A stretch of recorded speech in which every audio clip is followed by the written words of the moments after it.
విఘ్నరాజు వినాయకుడు అని రెండు పేర్లు. మీరు బాగా జ్ఞాపకం పెట్టుకోవాలి ఈ విషయాన్ని. ఒకే దేవాలయ ప్రాంగణంలో ఇద్దరు వినాయకులు ఉన్నారనుకోండి, ఉంటే ఒకరు విఘ్నరాజు ఒకరు వినాయకుడు. మీరు రాజద్వారంలోంచి లోపలికి రాగానే కనపడేవాడు విఘ్నరాజు, ఇంకా లోపలికిడితే కనపడేవాడు వినాయకుడు. ఒకే దేవాలయ ప్రాంగణంలో ఇద్దరు వినాయకులు ఉన్నారనుకోండి, ఉంటే ఒకరు విఘ్నరాజు ఒకరు వినాయకుడు. మీరు రాజద్వారంలోంచి లోపలికి రాగానే కనపడేవాడు విఘ్నరాజు, ఇంకా లోపలికిడితే కనపడేవాడు వినాయకుడు. విఘ్నరాజు వినాయకుడు సమాన స్థాయిలో పూజలు అందుకుంటారు ఎప్పుడు. ఎందుకో తెలుసా అండి?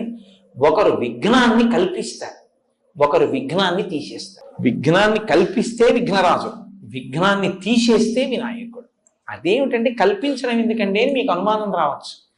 విఘ్నాన్ని ఎందుకు కల్పిస్తాడో తెలుసా అండి? మీ